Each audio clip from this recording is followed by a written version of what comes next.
Have you ever met someone and felt that immediate electric jolt? Your heart races, your palms sweat, and you cannot catch your breath. We call it chemistry. We call it destiny. But what if I told you that in many cases, your brain is actually just lying to you? What if that spark is not love at all, but a physiological error called the misattribution of arousal? Today, we are going deep into the psychology of why we mistake anxiety for attraction, why toxic relationships feel so addictive, and how to tell the difference between a soulmate and a stress response. The famous bridge study AA1 in 1974. Psychologists Donald Dutton and Arthur Aaron conducted one of the most famous experiments in social psychology. The Capilano suspension bridge study. They had an attractive woman approach men as they crossed two different bridges. One was a terrifying, swaying suspension bridge over a 230-foot drop.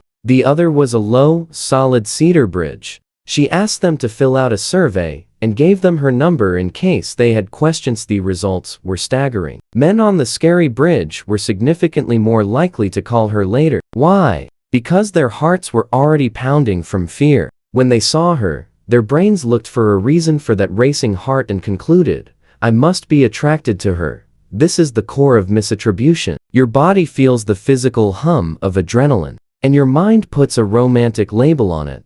The physiology of the spark. To understand this, we have to look at the sympathetic nervous system. This is your fight or flight center. When you are anxious, say, on a first date or in an unstable situation, your body releases cortisol and adrenaline, pupils dilate, heart rate increases, digestion slows down. That butterflies feeling.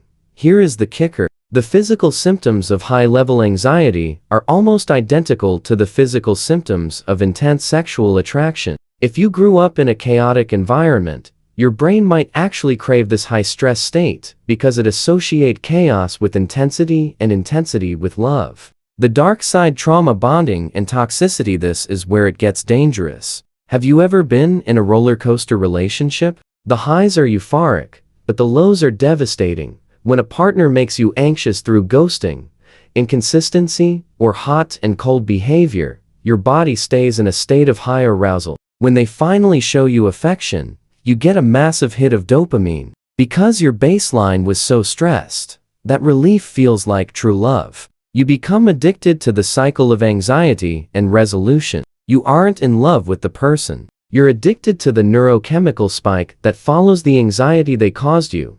Identifying the false positive: if you feel like you can't eat or sleep because of someone you just met, that's usually not a sign of a twin flame. It is a sign of a dysregulated nervous system. Healthy love is often, dare I say it, boring at first. It's calm. It's consistent. If you have spent your life chasing the lightning bolt, a healthy person will feel like a flatline to you. We need to recalibrate what good feels like. How to rewire your brain. How do we stop making this mistake? The pause rule: before committing to a second or third date with someone who gives you butterflies, check your stress levels in other areas of life. Are you stressed at work? Did you just drink 3 espressos? The safety check. Ask yourself, do I feel seen, or do I just feel stimulated? Somatic tracking: tune into your body. If your shoulders are up to your ears and your stomach is in knots, that is your body signaling a threat, not a soulmate. Evolution designed our brains to keep us alive, not necessarily to help us pick a stable partner. The spark is a biological fire alarm. Sometimes it is a candle at dinner, but sometimes the house is just on fire. Next time you feel that overwhelming rush, take a breath. Ask your brain if it is actually in love, or if it is just crossing a shaky bridge. Because true intimacy isn't a heart attack. It's a deep, steady breath. If this helped you understand your dating patterns, hit subscribe. We dive deep into the mind every week. See you in the next one.